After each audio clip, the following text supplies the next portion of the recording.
திமுகன்னு மட்டும் இல்லை, எல்லா கட்சிக்குமே இன்னைக்கு அச்சம் வந்துடுச்சுங்க. திமுக அதிகமாக அச்சம். ஏன்னா அவங்க ஆட்சியில் இருக்காங்க, அதிகாரத்தில் இருக்காங்க.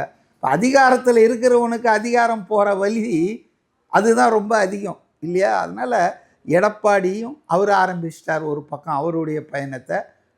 ஒன்றும் இல்லை, அன்புமணி ஆரம்பிச்சிருக்கார். அப்பாவோட சண்டை போட்டு கட்சியே ரெண்டாக இருக்குது. அவர் ஒரு பாத யாத்திரைன்ட்டு அவரும் ஒன்று. இந்த பக்கம் பிரேமலதா இப்போ ஆரம்பிச்சிட்டாங்க.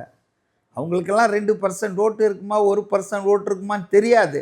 இப்போ சின்ன கட்சி, பெரிய கட்சி, ஆளுங்கட்சி, எதிர்கட்சின்னு எல்லா கட்சியும் தமிழ்நாட்டின் வரலாற்றில் முதல் முறையாக சட்டமன்ற தேர்தலுக்கு 12 மாதம் 10 மாதத்துக்கு முன்னாலே பிரச்சாரத்தை ஆரம்பிச்சிருக்காங்கன்னா அதுக்கு ரூட் காஸ், முக்கிய காரணம் திரு விஜய் அவர் தூக்கி இருக்கிற தாவேகா, அது கொடுத்துருக்கிற பேர் அதிர்ச்சி தாங்க. அதில் ஒன்றும் சந்தேகமே கிடையாது.